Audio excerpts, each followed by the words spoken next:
ಗುಡ್ಡಕ್ಕೆ ಮರಳೊತ್ತವರು ದಡ್ಡರು ಅಂತ ಒಂದು ಮಾತಿತ್ತು. ಆದರೆ ಈ ಕಾಲದಲ್ಲಿ ಗುಡ್ಡಕ್ಕೆ ಮರಳೊತ್ತವರು ದಡ್ಡರೇ ಅಲ್ಲ. ಪವರ್ ಟಿವಿಯಲ್ಲಿ ಮಾತ್ರ ಈ ಕ್ಷಣದ ಎಕ್ಸ್ಕ್ಲೂಸಿವ್ ಸ್ಟೋರಿ ಇದು. ನೀವು ಎಲ್ಲೆಲ್ಲೋ ಗುಡ್ಡಕ್ಕೆ ಹೋಗ್ತೀರಿ, ಯಾವ್ದಾವುದೋ ಬೆಟ್ಟ ಹತ್ತೋದಕ್ಕೆ ಹೋಗ್ತೀರಿ, ಟ್ರೆಕ್ ಮಾಡೋದಕ್ಕಂತ ಹೋಗ್ತೀರಿ, ಈ ಪ್ರಕೃತಿಯ ಸೌಂದರ್ಯಗಳನ್ನು ಸವಿತೀರಿ. ಆದರೆ ಮಾನವ ನಿರ್ಮಿತ ಗುಡ್ಡದ ಬಗ್ಗೆ ನಿಮಗೆ ಗೊತ್ತಿದೆಯಾ? ಮಾನವ ನಿರ್ಮಿತ ಗುಡ್ಡ ಅಲ್ಲ, ಖತರ್ನಾಕ್ ಖದೀಮ ನಿರ್ಮಿತ ಗುಡ್ಡ ಇದು. ಇಂಥ ಖದೀಮರನ್ನ ನೀವೆಲ್ಲೂ ಕಂಡಿರೋದಕ್ಕೆ ಸಾಧ್ಯನೇ ಇಲ್ಲ. ಖಾಲಿ ಜಾಗ, ಒಂದು ಸ್ವಲ್ಪ ದಿನಗಳ ಹಿಂದೆ ಬಯಲು, ಈಗ ನೋಡಿದ್ರೆ ದೊಡ್ಡ ಗುಡ್ಡ ಇದೆ, ಮರಳಿನ ಗುಡ್ಡ ಇದೆ. ಹಾಗಾದ್ರೆ ಈ ಗುಡ್ಡ ಅಲ್ಲಿ ಹೆಂಗ್ ಉಟ್ಕೊಳ್ತು? ಯಾರಪ್ಪ ಈ ಖತರ್ನಾಕ್ ಕಳ್ರು? ಅವ್ರು ಯಾಕಲ್ಲಿ ಗುಡ್ಡ ಹಾಕಿದ್ರು? ಯಾಕಲ್ಲಿ ಗುಡ್ಡವನ್ನ ತಂದಿಟ್ರು? ಎಸ್, ಪವರ್ ಟಿವಿಯಲ್ಲಿ ಮಾತ್ರ ಎಕ್ಸ್ಕ್ಲೂಸಿವ್ ಸ್ಟೋರಿ. ಈ ಗುಡ್ಡದ ಕತೆ ಗಣಿನಾಡು ಬಳ್ಳಾರಿಯ ಭಯಾನಕ ಗುಡ್ಡದ ಕತೆ. ಅಸುಂಡಿ, ತೋಲಮಾವಡಿ, ಯಾಲ್ಪಿ ಗ್ರಾಮದಲ್ಲಿ ದೊಡ್ಡ ದೊಡ್ಡ ದೊಡ್ಡ ದೊಡ್ಡ ಗುಡ್ಡಗಳಿವೆ. ಬಳ್ಳಾರಿಯನ್ನ ಹೇಳಿ ಕೇಳಿ ಗಣಿನಾಡು ಅಂತ ಕರಿತೀವಿ. ಗಣಿನಾಡು ಬಳ್ಳಾರಿ ಈ ಹಿಂದೆ ಬಹಳ ವಿಚಾರಗಳಿಗೆ ಸುದ್ದಿ ಆಗಿತ್ತು, ಸದ್ದಾಗಿತ್ತು. ಈಗ 10 ಎಕರೆನಲ್ಲಿರುವ ಈ ಬೃಹತ್ ಗುಡ್ಡಗಳು ಸುದ್ದಿಯಲ್ಲಿವೆ. ಈ ಗುಡ್ಡಗಳು ಮರಳು ಗುಡ್ಡಗಳು. ಇದು ಇಲ್ಲಿ ಸಿಗುತ್ತಾ? ಈ ಬರಡು ಭೂಮಿಯಲ್ಲಿ ಇಷ್ಟೆಲ್ಲ ಸಿಗೋದಕ್ಕೆ ಸಾಧ್ಯನಾ? ನೋವೇ, ಚಾನ್ಸೇ ಇಲ್ಲ.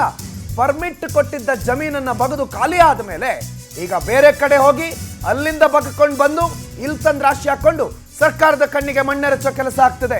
ಮರಳು ತುಂಬಿಸೋದಕ್ಕೆ, ಸಾಗಿಸೋದಕ್ಕೆ ಯಾವ ಗುಡ್ಡ ಇದೆಯಲ್ಲ ಆ ಗುಡ್ಡದ ಹತ್ರನೇ 1-2-3 JCB ಲಾರಿಗಳನ್ನು ಇಟ್ಬಿಟ್ಟಿದ್ದಾರೆ. ನೋಡಿ, ಯಾವ ಚಿಕ್ಕಮಗಳೂರಿನ ಗುಡ್ಡಕ್ಕೂ ಕಡಿಮೆ ಇಲ್ಲ, ಪಶ್ಚಿಮ ಘಟ್ಟಗಳ ಸಾಲಿಗೂ ಕಡಿಮೆ ಇಲ್ಲ.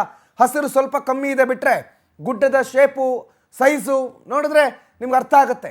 ಅದೇ ಈ ಊರಲ್ಲಿ ಸಿಗ್ತಾ ಇಷ್ಟಲ್ಲ, ಈ ಊರಲ್ಲಿ ಇಷ್ಟೆಲ್ಲ ಮಣ್ಣು ಖನಿಜ ಸಂಪತ್ತಿದೆಯಾ ಅಥವಾ ಮರಳು ಸಂಪತ್ತಿದೆಯಾ? ಅಥವಾ ಇವರಿಗೆ ಪರ್ಮಿಟೆಡ್ ಲ್ಯಾಂಡು ಅಂತ ಹೇಳ್ತೀವಲ್ಲ, ಆ ಪರ್ಮಿಟೆಡ್ ಲ್ಯಾಂಡಲ್ಲಿ ಇಷ್ಟೆಲ್ಲ ಮರಳು ಸಿಗೋದಕ್ಕೆ ಸಾಧ್ಯನಾ? ಖಂಡಿತ ಸಾಧ್ಯ ಇಲ್ಲ. ಹಾಗಾದ್ರೆ ಇದು ಎಲ್ಲಿಂದ ಬಂತು? ಬೇರೆ ಎಲ್ಲಿಂದಾನು ಆಗದಾಗದು ತಂದು ಹಾಕ್ತಿದ್ದಾರೆ ಅನ್ನೋದು ಸ್ಪಷ್ಟ. ಇದು ಅಗದು ತಂದು ಹಾಕೋದಕ್ಕಿರುವ ಲಾರಿಗಳಲ್ಲ ಇವು ಇಲ್ಲೇ ಸ್ಟೇಷನರಿ ಲಾರಿಗಳು. ಅಂದರೆ ಇಲ್ಲಿಂದ ಬೇಕಾದಾಗ ಬೇರೆಯವರಿಗೆ ಸಪ್ಲೈ ಮಾಡೋದಕ್ಕೆ ಕಳಿಸುವಂಥ ಟಿಪ್ಪರ್ ಲಾರಿಗಳು. ಎಲ್ಲ ದೂರದಿಂದ ಸಪ್ಲೈ ಬಂದಾಗ ಅದನ್ನು ಕ್ಲಿಯರ್ ಮಾಡಿ ವಾಪಸ್ ಇಲ್ಲಿ ಈ ಗುಡ್ಡ ಇದೆಯಲ್ಲ, ಈ ಗುಡ್ಡವನ್ನು ಜಾಸ್ತಿ ಮಾಡೋದಕ್ಕೆ, ಗುಡ್ಡವನ್ನು ಹೈಟ್ ಮಾಡೋದಕ್ಕೆ ಬಳಸುವ ಲಾರಿಗಳವು, ಬಳಸುವ ಟಿಪ್ಪರ್ ಲಾರಿಗಳು ಅಲ್ಲೇ ಇರುತ್ತೆ. ಎಂತೆಂಥ ಗುಡ್ಡ ರೆಡಿ ಮಾಡ್ಕೊಂಡಿದ್ದಾರೆ ಅಂತಂದರೆ ಎಂಥ ಖದೀಮರಿರ್ಬೇಕು ಇವರು, ಎಂಥ ಮೋಸ ಮಾಡ್ತಿದ್ದಾರೆ, ವಂಚನೆ ಮಾಡ್ತಿದ್ದಾರೆ, ಸರ್ಕಾರದ ಕಣ್ಣಿಗೆ ಮಣ್ಣೆರಚೋ ಕೆಲಸ ಮಾಡ್ತಿದ್ದಾರೆ ಅಂತೆಲ್ಲ ನಾವು ಬೈತಾ ಇದ್ದೀವಿ. ಆದರೆ ಸರ್ಕಾರದವರು ಇದಕ್ಕೇನು ಗೊತ್ತೇ ಇಲ್ವಾ? ಸರ್ಕಾರಕ್ಕೆ ಸಂಬಂಧಪಟ್ಟವ್ರಿಗೆ ಯಾರಿಗೂ ಈ ವಿಚಾರಣೆ ಗೊತ್ತಿಲ್ವಾ? ಹಾಗಾದರೆ ಯಾರಿದ್ದಾರೆ ಗುತ್ತಿಗೆದಾರ? ಒಬ್ಬ ವ್ಯಕ್ತಿ ಸುಮಾರು 9 ಎಕರೆ ಜಾಗದಲ್ಲಿ ನಾನು ಪರ್ಮಿಷನ್ ತಗೊಂಡು ಮರಳನ್ನು ಗಣಿಗಾರಿಕೆ ಮಾಡ್ತೀನಿ ಅಂತ ಹೇಳ್ತಾನೆ.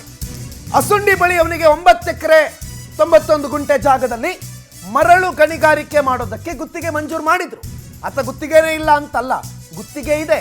ಆದರೆ ಯಾವ ಜಾಗಕ್ಕೆ ಗುತ್ತಿಗೆ ಪಡೆದಿದ್ನೋ ಆ ಭೂಮಿಯಲ್ಲಿ 10 ಅಡಿ ಅಗದು ಬಗದು ಮರಳು ತೆಗೆದು ಈಗ ಹಗರಿಯ ವೇದಾವತಿಯ ಒಡಲನ್ನು ಬಗೆಸಿದ್ದಾರೆ.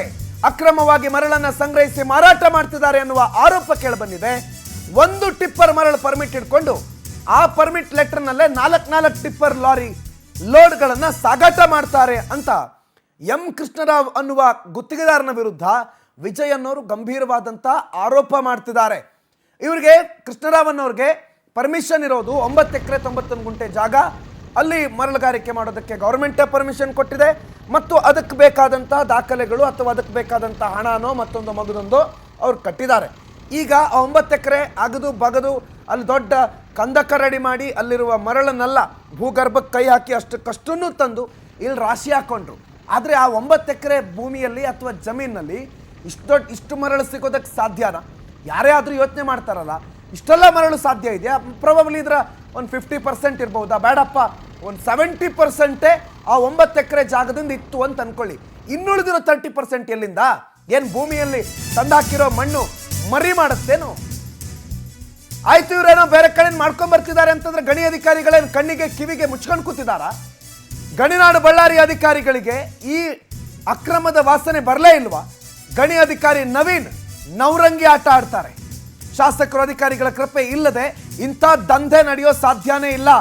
ಮರಳ ಅಡ್ಡೆ ಮೇಲೆ ದಾಳಿ ಮಾಡಿ ಅಂತೇಳಿ ತನಿಖೆ ಮಾಡಿ ಅಂತೇಳಿ ದೂರುದಾರ ವಿಜಯ್ ಆಗ್ರಹಿಸುತ್ತಿದ್ದಾರೆ. ಜಿಲ್ಲಾಧಿಕಾರಿ ಸೇರಿ ಉನ್ನತ ಅಧಿಕಾರಿಗಳಿಗೆ ಮೇ 22ನೇ ತಾರೀಕಿಗೆ ಪತ್ರ ಬರೆದಿದ್ದಾರೆ. ಆದರೆ ಅಧಿಕಾರಿಗಳು ತೆಪ್ಪಗಿದ್ದಾರೆ ಅಂತಂದ್ರೆ ಗುತ್ತಿಗೆದಾರನ ಜೊತೆಗೆ ಆಫ್ಕೋರ್ಸ್ ಶಾಮೀಲಾಗಿರ್ತಾರೆ. ಈಗ ಈ ಬಳ್ಳಾರಿಗೆ ಗಣಿ ಇಲಾಖೆಗೆ ಹೋಗೋರು ಒಂದು ಆಸೆ ಇಟ್ಕೊಂಡೇ ಹೋಗೋದು, ಆಕಾಂಕ್ಷೆ ಜೊತೆಗೆ ಹೋಗೋದು. ಹೇಳಿ ಕೇಳಿ ಗಣಿನಾಡಿಗೆ ಬಂದಿದ್ದೀವಿ, ಇಲ್ಲಿ ನೋಡಿದ್ರೆ 4-5 ಜನ ದೊಡ್ಡ ದೊಡ್ಡ ಗುತ್ತಿಗೆದಾರರನ್ನ ಕನೆಕ್ಟ್ ಆಗಿ ಇಟ್ಕೊಂಡ್ರೆ ಅವರು ನಮ್ಮ ವಂಶಕ್ಕೆ, ನಮ್ಮ ಮುಂದಿನ ಒಂದು 10 ತಲೆಮಾರಿಗೆ ಎಷ್ಟು ಬೇಕೋ ಅದನ್ನು ಮಾಡಿಕೊಡ್ತಾರೆ ಅನ್ನುವ ಕಲ್ಪನೆ ಜೊತೆಗೇನೆ ಗಣಿನಾಡಿಗೆ ಎಂಟ್ರಿ ಕೊಡೋ ಹಲವು ಅಧಿಕಾರಿಗಳಿದ್ದಾರೆ.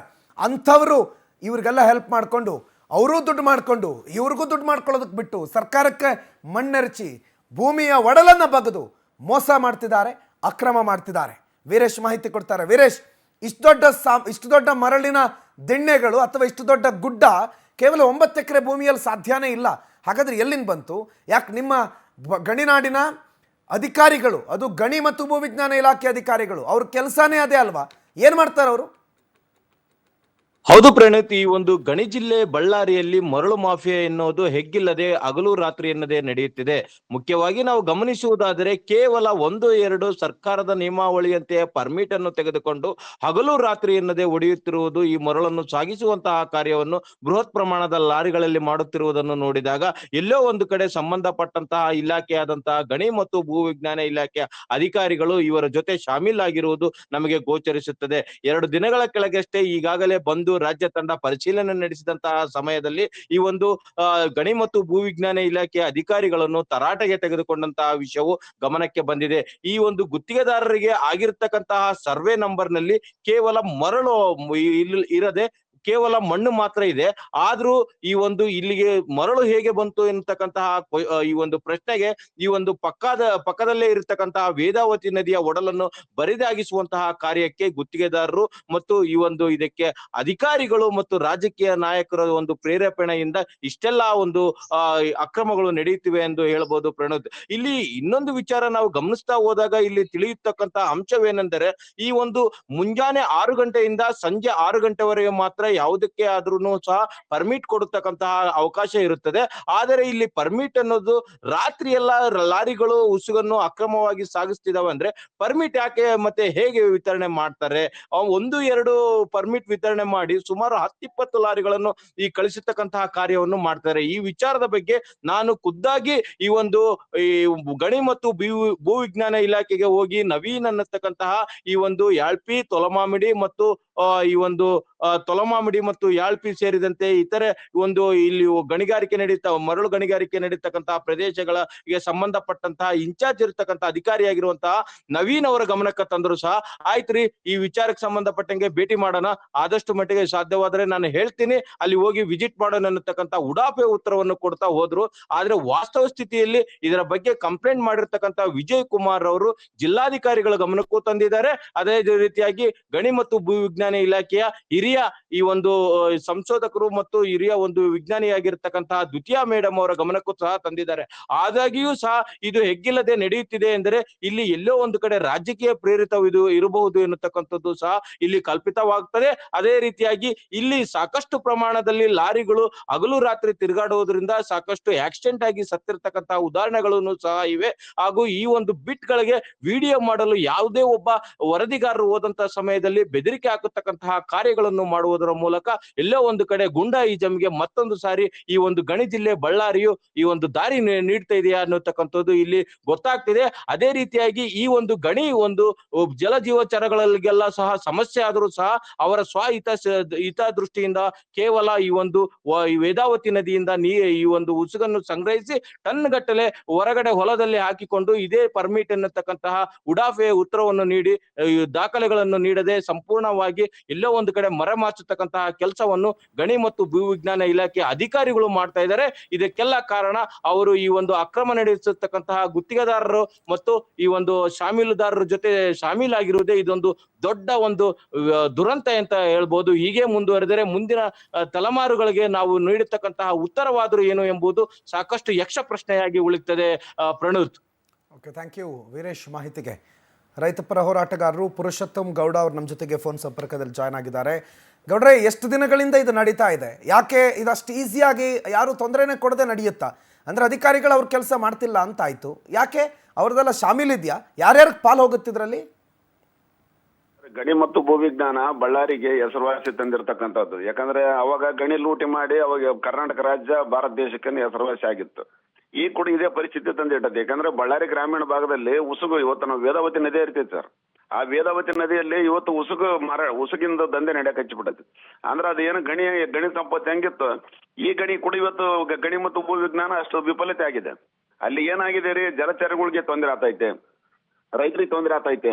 ಅದನ್ನ ಎಷ್ಟು ಟೆಂಡರ್ ಆಗಿರ್ತಕ್ಕಂಥದ್ದು ಯಾರಿಗೆ, ಎಷ್ಟು ಮರಳನ್ನು ಅದ್ರಲ್ಲಿ ನಾವು ಪಡಿಬೇಕಂತಕ್ಕಂಥ ವಿಚಾರಗಳನ್ನೇ ಕೈ ಬಿಟ್ಬಿಟ್ಟಾರ ಅಲ್ಲಿ.